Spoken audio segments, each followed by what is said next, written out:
So Buck Showalter, on his way out the door, reveals that he wanted to bench or trade Daniel Vogelbach. And Billy Eppler, who was then GM of the Mets, said no. Over the past several months, it became clear to some within the Mets that Eppler and Buck Showalter are not on that level with one another. I don't understand, if you're Billy Eppler, what the fuck you're doing. What are you doing telling Buck Showalter what to do? It's one thing if this was, what was his name? Louis Rojas? Like a rookie manager? A guy with like 5 years experience as a manager or less? Maybe. Buck Showalter, you're telling him what to do, dude? I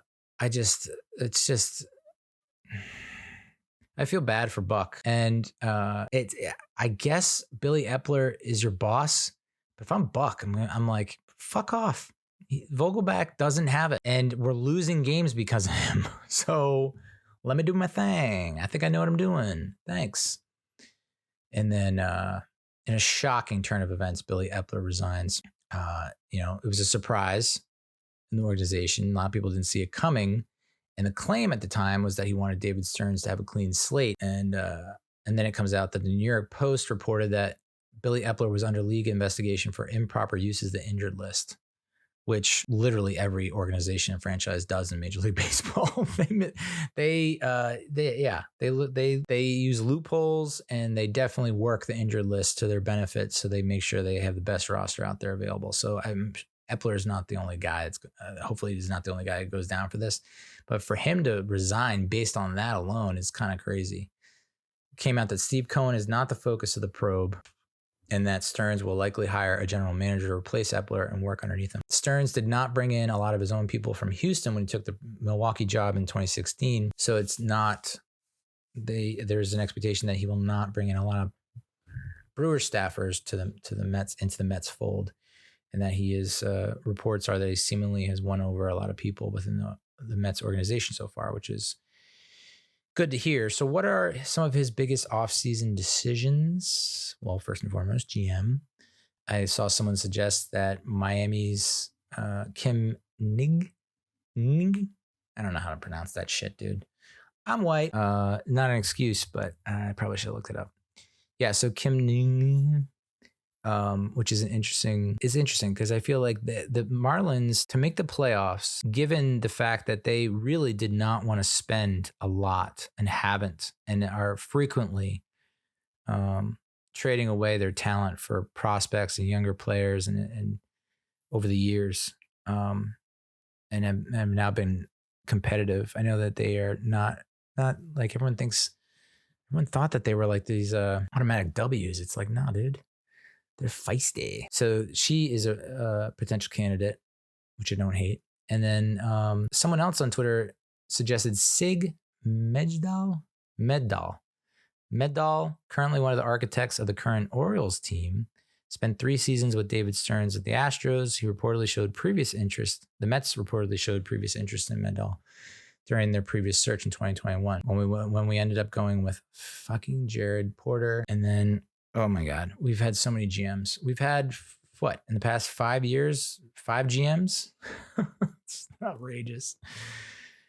And then manager, that's another big off-season decision for David Stearns. You know, he said he would cast a wide net. Brewers are out of it. So is Craig Counsell the hottest ticket on the free agent coach market? Is that a thing? I don't know. I know that, I guess he's the leader in the clubhouse for a lot of fans, but it looks like there's, I don't know. I mean, it has been voted the most desirable managerial opening, and it seems like there's I know that there a lot's changed, but like the core of what is believed to be a championship team is there. So yeah, I agree with that. Pete Alonso, big offseason decision. Do we trade him? Do we extend him? You know, after the news came out that Buck was fired or let go, Alonso, you know, there were a lot of rumors swirling that there was going to be a trade to the Cubs, which has since been kind of shot down. I don't think a lot of people believe in that, but since his debut, Pete Alonso has been responsible for 904 of the 3,200 plus runs scored by the Mets. That is 28.2% of the offense produced by one bat for 5 years straight. Yeah, I'm all for extending him. It's just, can we not do it for 10 years, 9 years, 8 years, 7 years? 6, I think, would be the most I would go. Preferably 4 or 5.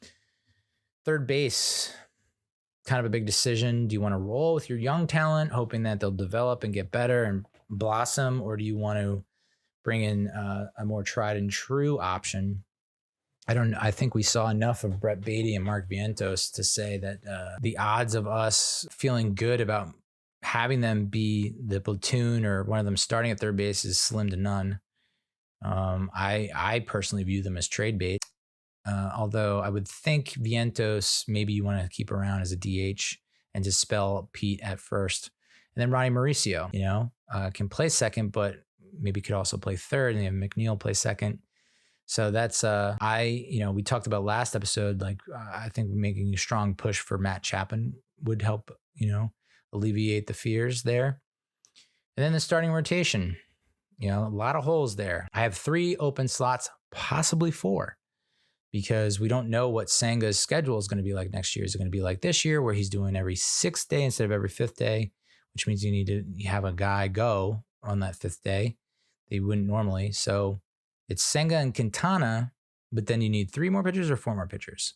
We had Peterson, Megill, who were pretty bad in the first half to 3/4 of the season and came on kind of strong towards the end. Was it Butto, Joey Lucchesi? It's good depth pieces, but you don't want them starting. It could be long relief. But yeah, it's like, I don't know that any of those guys are someone that you would say, yep, that's our 5. Yep, that's our 4. Yep, that's our 3. It's just it's too risky. There's too much risk associated with it. So I think you got to go out and make a strong push for a few guys. One of them being Yoshinobu Yamamoto, Yoshi. He won his 3rd consecutive Triple Crown. 16 wins, 1.21 ERA, and 169 strikeouts. He also led the league in batting average against, 198. He had a whip of 0.74, 1.74 FIP, 5.32 WPA, and 7.0 WAR. 7 WAR. Whoa. So I saw a figure that was like 5 years, $85. $85. That'd be a sweat, dude. Feels like he's underpaid. 5 years, $85 million.